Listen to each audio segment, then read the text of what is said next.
Just imagine a cold mist going through the forest. You're walking and the sound of hooves is right behind you. When you look to see what is approaching, you see a black horse and a shadowy figure with no head, and in the place of their eyes is a lantern and a pumpkin in its hand. What if I also told you that this could possibly be a true story? A legend that come back from long ago. It was a real death, and the setting for this began in a village. The legend traces back to Sleepy Hollow during the Revolutionary War. Sleepy Hollow was a quiet village in New York, a Dutch settlement blanketed by dense woods and a heavy sense of superstition. These people whispered of mysterious deaths and things that moved at night. The Hudson River fog was so thick in the area, the forests were deep, and the people believed in ghosts. Especially one ghost, a man, a headless, astride a black horse, carrying his own severed head, riding through the hollow forest. This went back to the Revolutionary War. A German soldier got hit with a cannon and it decapitated him. Locals buried him in a church in Sleepy Hollow, but then soon after, soldiers claimed they started seeing the figure of a man on a horseback galloping through the woods, through the fields. And it soon spread through the village. Whispers to the children, to the villagers, to travelers. Everyone soon knew of this mysterious headless horseman traveling through Sleepy Hollow. The people of the village would say, don't ride in the hollows after dark, or the horseman will get you and your head for his own. So we fast forward to 1820. The writer Washington Irving publishes then The Legend of Sleepy Hollow. He introduced, at this time, he took the story that went back from the war and from the soldier that lost his head, and now he incorporated Ichabod Crane into the story. The school teacher who encounters the ghostly rider. But here's the part that many didn't know. Irving based the setting, the characters, and even the ghostly rider on people and events from his youth from Tarrytown. The real Ichabod Crane was a military man that Irving knew personally. And the horsemen had been inspired from the stories from the Dutch American families in the area, some who were the ancestors from the phantom that went back to the man who lost his head in the war. So for over 200 years, locals claim that the Headless Horseman, along the Dutch Church Road and Sleepy Hollow's cemetery, would haunt. There were several sightings that the legend incorporated in, reported in from other people. In 1897, a farmer reported seeing a man on a horseback, headless and carrying a glowing lantern. In the 1940s, cemetery caretakers spoke of how hooves in the fog, they could hear them trampling in the fog, though no horse could be found in sight. And then in modern day now, paranormal investigators have captured recordings, they call them EVP recordings, of heavy breathing, of hoofbeats echoing near the church that supposedly all this hauntings occurred. So the town embraces the ghost now, but some locals say strange accidents still happen along the old road whenever the fog thickens. And always near midnight is what they say.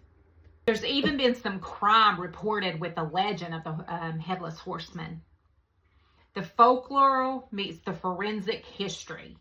Records from 1776 show multiple unmarked graves of the soldiers buried without their heads, possibly victims of these cannon fire or other injuries that occurred during war. It's believed that the chaos of war, of superstitions, of local trauma merge, creating just a collective haunting. There was even whispers of grave robbing, market trades of skulls at that era, perhaps explaining why the Headless Horseman was never buried with his head. Could this be the haunting of a man in vengeance for his lost head? Then there's the curse of the hollow.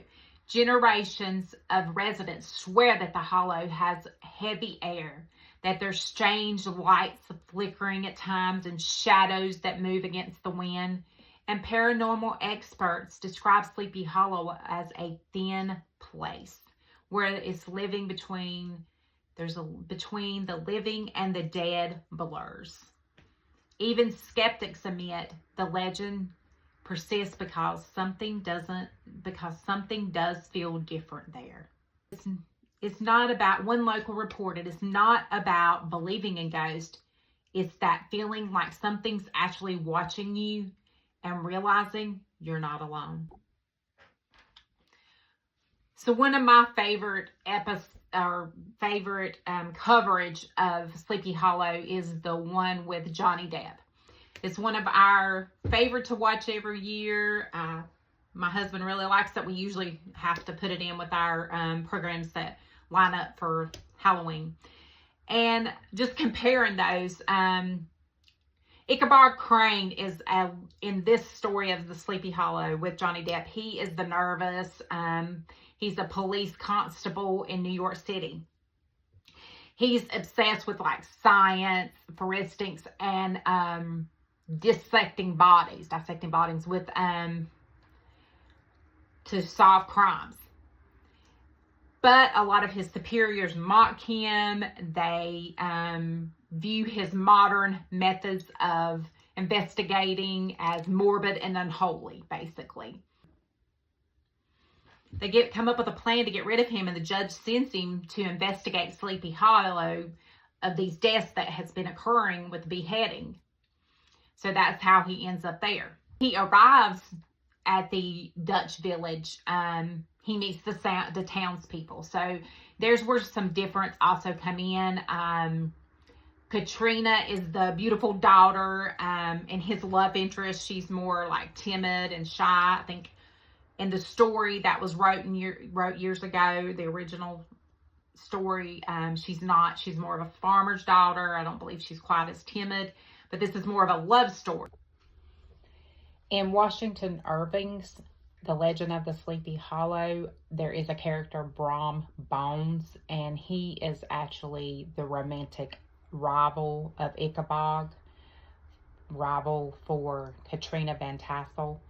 And in the movie of Tim Burton's Sleepy Hollow, he's absent in the movie. His character is not in that. Washington Irving's Legend of Sleepy Hollow, the tone is more like folktale, and where it's like supernatural, more gothic tone in Tim Burton's.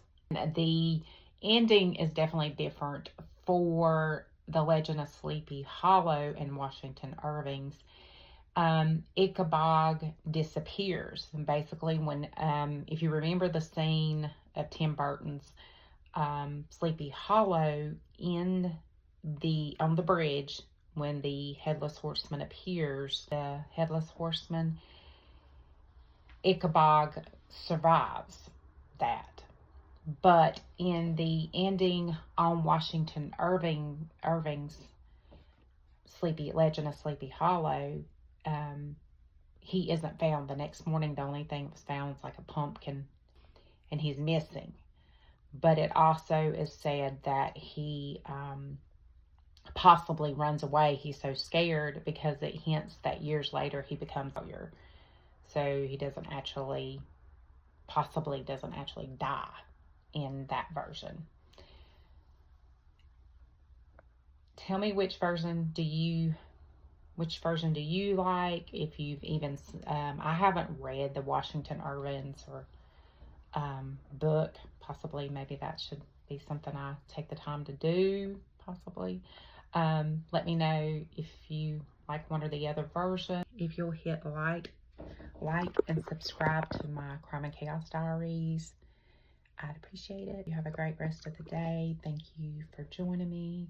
Appreciate it. And I will be covering more Halloween stories this month, so tune in to watch more of those. Thank you, and stay safe, and thank